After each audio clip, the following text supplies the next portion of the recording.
Hi everyone, thanks for joining us again on Ecommerce Espresso. Look, we might be working remotely, but there's no stopping this little webinar that's shorter than your coffee break. My name's Zach Priest and I'm a marketer here at LoyaltyLion.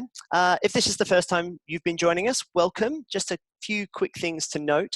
To keep these episodes really short, really tight, really insightful as possible, we don't hold a Q&A at the end. However, if you have any questions for me, LoyaltyLion, or today's guest, you can just tweet at us at LoyaltyLionHQ using the hashtag Ecommerce Espresso, and we'll get back to you as soon as we can. So, to keep in that vein, let's jump straight in before my freshly brewed AeroPress coffee becomes totally undrinkable. Let's meet our guests. Today we're joined by Rick. Kenny, why don't you give us a little bit about you and a little bit about Zaius as well? For sure, and thanks for having me. Hello, everyone out there in TV land. My name is Rick Kenny. I head up our industry strategy here at Zaius. Zaius is a customer data platform, and our mission is to assist brands and retailers to deliver relevance into every interaction, which means commerce, marketing, and service, and the activation, and collect all the data that makes relevance happen.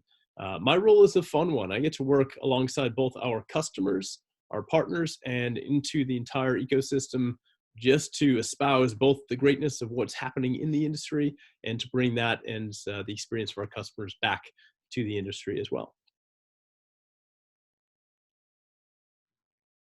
There we are. Thank you so much for joining us and taking the time today. It's so good. Why don't we jump straight into our first question, which is, if relevance holds the key to better interactions, how can merchants create a relevance-infused customer experience? A bit of a long one, but I think you've got a lot to say about it.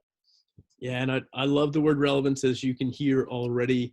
The great news about relevance is that relevance has been proven to work, and it's been proven to work across marketing, commerce, and I even want to talk about what that means for service as well. I'll start though in commerce, because we know and love relevance across e-commerce. In fact, we've been looking at and working with things like you may also like based recommendations for a number of years, and they work.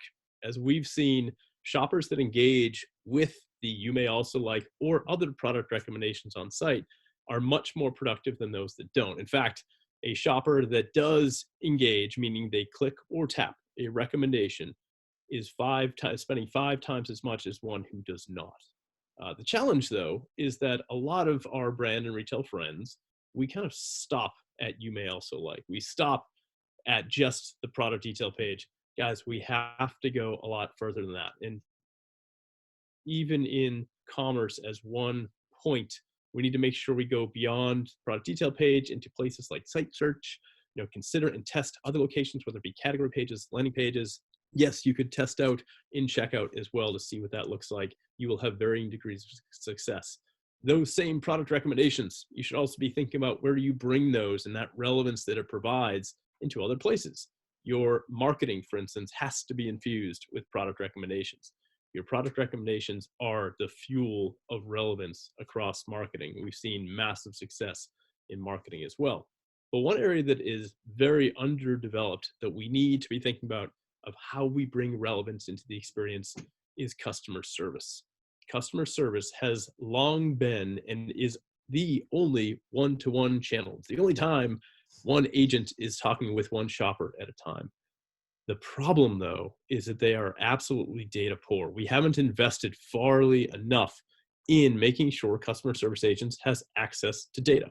And certainly data can mean product recommendations, and they should have recommended products for the shopper, but also the other things that create a relevant experience. Knowing the shopper history, what page were they on recently? What did they add to cart? And yes, some basics of their demographics too. Have they ordered before? And what is the favorite color that they might have? Any data you have, give it and put it in the hands of your customer service team as well. No, I couldn't agree more. I mean, this is something we've heard from our merchants, and we see some of our best merchants using, making sure that, obviously from the loyalty perspective, making sure that these merchants know people's loyalty status, what tier they're on, whether they're close to a new tier upgrade or a new reward is a great opportunity for them to be able to start suggesting products that maybe have a lower cost, so they can say, oh look, you're so close to a points reward if you just if you went with something like this, to add on to the purchase you're already thinking of making, or to re-engage a customer. It just makes it makes the customer feel like they've been seen. It makes them feel like they're an individual, not just someone who in a batch of segments, if that makes sense. Yeah, that's the aim. That's what we need to all do. Yeah, Treat go for it. treat them like people, and that's the aim here. Is a shopper is just like you and me. We need to make sure that we continue to create a great experience that we would want to have, and that tends to mean bringing great things to life, like relevance and making sure they provide the right offers that are going to be real and lasting for them. Yeah, I mean, and customer service agents are always their predilection is to treat people like individuals, and they're right at the front of working with these customers directly, whereas marketers, we often tend to think in broader groups and take that one step back. So if you're giving as much information as you can to these customer service agents or anybody in your team that they can understand it and actually make use of it, you'd be surprised at how successful that makes them and how kind of hungry they get for it, and they start asking, could you give me anything more? I've heard that so often from our teams. It's like, I hadn't even seen that we had this app that we were running or something like that in the background. Can you give me access? Because I want to know more about my leads, the customers I talk to, who's falling off, those kinds of things. Why don't we keep moving, and we'll jump into our second question today, which is, can you provide some examples of implemented relevance strategies that have positively impacted retention? Yeah, and relevance and retention are so intertwined. It makes for a lot of fun. And one of the things that a lot of us know and love is the value of things like behavioral type messages. Now, I bring up behavioral messages because generally we're able to deploy things that are behavioral nature to those that we do know. And so generally those who we know are those that have been a customer before, or at least have engaged with us before in some other capacity. So by nature, when we're able to engage with those people that we know, we are retaining their business. One of the numbers that we like to cite is all about how we think about behaviorals in nature. One of the great stats along those lines is that behavioral message, while they make up a small percentage of overall email sends, it is massively outsized in the impact. In fact, they are 7x as productive as non-behavioral messages. So when you think about how are we going to retain the shoppers that we know and love, what we have to do is find more moments where we can engage with them. So if you can find moments of engagement throughout that shopper's journey, particularly those folks that we do know and you have an identifier on, and you can bring that 7x into additional placements, then that gets to be really powerful. And a couple of those things that we tend to advocate for kind of go beyond the basics. Everybody on this call who's listening in is already doing your basic behavioral messages, your welcomes, your first-time buyers, your abandoned carts. You probably have a win back in place. All those things you have to do, keep doing them. Yes, we'll talk later about how to make those a little bit better, but find other moments of engagement along the shopper journey that you might not be poking at enough. One of those, I always look at things like site search. Site search is, first of all, one of my favorite events that a shopper can actually take. That if you search for something, you are looking for something. You're showing intent. By nature, yes, there's intent there. You are a surgical shopper. You're looking for something specific. And me, as the shopper, I'm telling you exactly what I'm looking for. Use that intent and bring them through the purchase funnel at that point too. Really, really good things can happen. But also, and this is going to fly in the face of retaining, but one of my favorite segments to always get into is what we call the active non-buyer. So someone who by nature, they haven't bought yet. However, they're showing a lot of intent. It might not be the clear intent signals of a particular cart, ad, or abandoned, but they're seeing a lot of product detail page views. They're going through and they're consuming a lot of content from you. Those folks are massively important to you. And if you do know them, if they've come in and engaged with you previously, you're retaining them as a customer. So please do take advantage of those big moments along the way, in particular for those active non-buyers. And I'll give one other example, one of my favorite case studies, which is an emerging one. We haven't even published it, so I'm not going to say who the retailer is. Hot off the presses. Hot off the press. Pre-press, I guess we can even call it. Scoop. Pre-press. So one campaign that everyone in the world is running is a win back. Generally, you have a customer who is lapsed or lapsing, and you want to find them and bring them back. Yes, you have to do that. You are doing that. you're probably testing a number of different offers. You're testing some heuristics of, is it at 30 days? Is it at 60 days? When should I actually engage with that particular shopper? We recently changed that approach. So it is specifically about the shopper. It's a shopper-centric moment that, based on all the data we can look for that shopper, let's identify the point for Zach, the point for Rick, the point for Molly of when I will start to fade. And when you start to change that, instead of being a heuristic, but actually a data-driven approach to win back, and you are predicting when someone will fade fastest, then you start to see the results. We've seen for a set of charter customers, the engagement from the winbacks is up over 50%. Wow. And I hope everyone listening also says, you hold up the yellow card at least saying, that's a big number, I don't buy it. Well, partly you should buy it because the base of winbacks, as you know, is really low. So if you have engagement rates of opens or clicks, let's say your open rate is 7% on your winbacks, which is not too far from what many folks will experience. That means those folks are now seeing 10%. The good news is that is a very large segment of shoppers. So if you can increase your win-back efficacy by 50%, great things happen. That same one of those retailers in that set of charter customers is actually seeing a 6x increase in conversion from those win-back shoppers. A small base of what had been engaged, but a much, much needed improvement to how you win back and retain shoppers. It is about the data, it's about relevance, and in particular, the right time for that particular shopper. Yeah, I love talking about timing, because we have so much, we talked about it in the first question, we have so much data available to us now that we can, as you said, start to predict when those customers will start to fade or drop off, especially if we've got a good level of past purchase activity.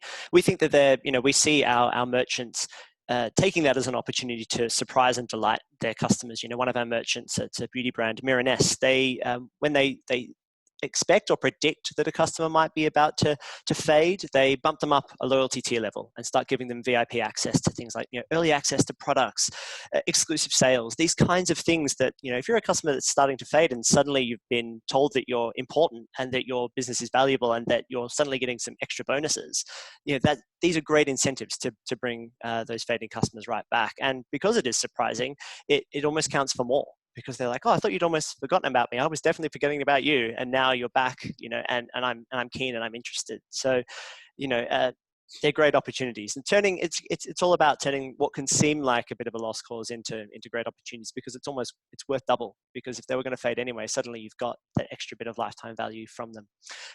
If you happen to move on, we'll jump into our last question. How can loyalty strategies be used to strengthen and increase the relevance of these interactions? Yeah, and what I love about loyalty is it is an outcome that we all strive for, and we want to continue to engage shoppers so that we have the deepest possible relationship that we can have with them, that we're reaching potential of what that relationship can be. And I love to continue to use relevance as kind of the foundation, because with loyalty, if we can bring relevance across all the components of the engagement, then great things happen. And I look at relevance, and the world looks at relevance really on things like timing relevance, content relevance, and even channel relevance. And we'll talk about maybe each one of those pieces a little bit. Timing is clear. There are clear moments of engagement in how you're engaging with a shopper. And Zach, you were hitting on some of these too, of find those moments, whether it be nearing threshold, fading threshold, all those moments that are really specific to how you engage with the shopper and what you might have put in place for loyalty program. Timing relevance is clear, and most of you guys are probably checking the box on what that looks like. I like to also think, though, about the other kind of non-loyalty centric moments that are happening for you. And that's where some of the content relevance comes in. We have one of our customers who's in sun care, who runs their loyalty program. What they're actually doing is they're including their loyalty call out in every message that they send. So based on the threshold of when someone is close or has actually earned a reward, they're including that banner inside of their messages as well.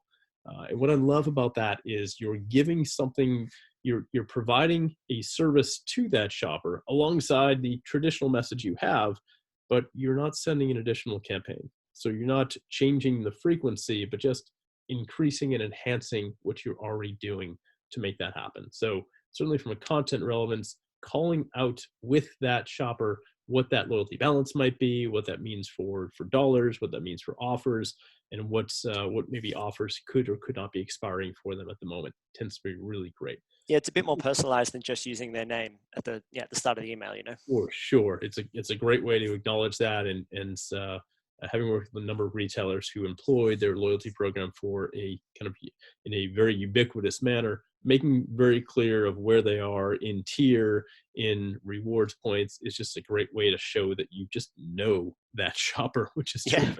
Yeah. And then the final one is channel relevance. We probably just overall as an industry, we don't talk about it enough. We've generally thought about the communication, at least the outbound communication we have with shoppers. Email has been so centric to what we think about and how we engage with shoppers that we tend to forget there are other ways we can engage now. SMS is one of those channels. And as you think about having a deeper relationship with your shopper, for those that are signed up for your loyalty program and who have expressed loyalty and are earning rewards or increasing their balance with you, those are also your VIP customers. Those are also probably the folks that are more likely to give you their mobile. And if that's the case, using that mobile number and certainly knowing that they're much more likely to respond to SMS than they might be to emails. We've seen all the numbers of opens and the reporting of how folks do tap through on messages. How can you use that for some of those threshold messages and even some other kind of VIP only tiering of flash sales and other things you can do that you can execute on things like SMS, maybe even better than you can over email. And usually folks don't forward SMS to other friends too. So you have a reduced likelihood of offers getting put out in other places as well. So please use that channel relevance as well. Make sure you're not beholden to just simply one particular channel as well. Yeah, I mean, when I think about relevance, and you bring up VIPs as well, identifying those VIPs and those advocates, and encouraging them to share and give referrals and make product recommendations, often lends authenticity to your brand in channels that it can sometimes seem inauthentic to be a part of. I especially think of social in that sense. It's much better to be coming from your message, to be coming from your brand advocates and your VIPs than necessarily always just from your brand. It can be a little bit it can just always maybe be a little bit overwhelming to have a brand constantly talking at you through the same channel, whether that's Instagram or something like that. But to hear it from a range of different advocates and VIPs, I think just makes it far more honest and far more authentic. And I think it helps with the timing thing as well. Now, speaking of timing, that is going to do it, I think, for today. Thank you so much, Rick. It's been an absolute pleasure chatting with you. I hope you've all found it valuable. I mean, I could just sit here and listen to you talk about timing and relevance all day, so I've definitely found it valuable, and there's heaps of actionable insights, lots of takeaways to start working on right away, even if you are just working remotely. As always, we'll be sharing the on-demand recording, so don't worry if you feel like we missed anything. I know that I definitely talk really quickly. That's my Australianisms. I'm sorry. Rick's a little easier to follow than I am. So once again, Rick, it's been an absolute pleasure having you on. It's really been terrific. If you've got any questions for us or Zaius, just tweet at us at LoyaltyLion HQ. Use the hashtag Ecommerce Espresso. And until then, we'll see you on the next one. Bye-bye.